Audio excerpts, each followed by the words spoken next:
Maraming mayabang sa social media. Tulad nila Makagago, Rendon Labador. Sino pa ba? Si Rendon Labading, Basta lahat, napakaraming mayayabang sa social media na talagang kapag napanood mo, ay talagang sobrang maiinis ka. Pero gumising tayo sa katotohanan, no? Na habang tayo ay nagagalit at naiinis sa kakapapanood natin sa kanila, sila naman yung kumikita at yumayaman. Na lalong yumayaman dahil kapag tumaas, kapag yung video niya ay pinanood mo, ay tataas rin ang kita niya. No?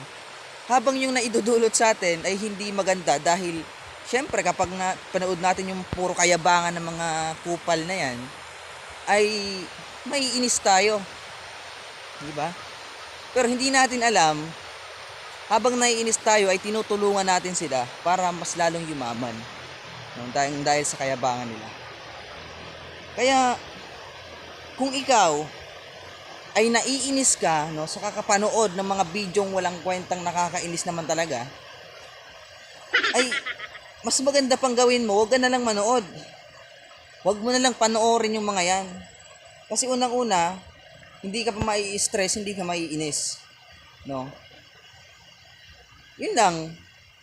Ako, yun ginagawa ko, para hindi ako mainis sa kanila, dagdag pa sa problema ko yung mga yan, hindi na lang ako nanonood. Di ba? Ganun lang.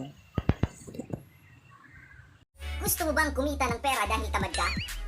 Halina't ayain ang mga klase, mga kaibigan at mga tropa maglaro ng larong paitik. Simple lang ang mechanics. Kumuha ng barya at paikutin, takpan ng kamay at patayain ang mga bobo mong kaklase. Kung tao o ibon. Napakasimple lang.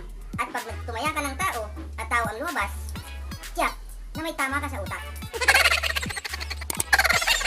Paitik ang laro uubos ng baon mo.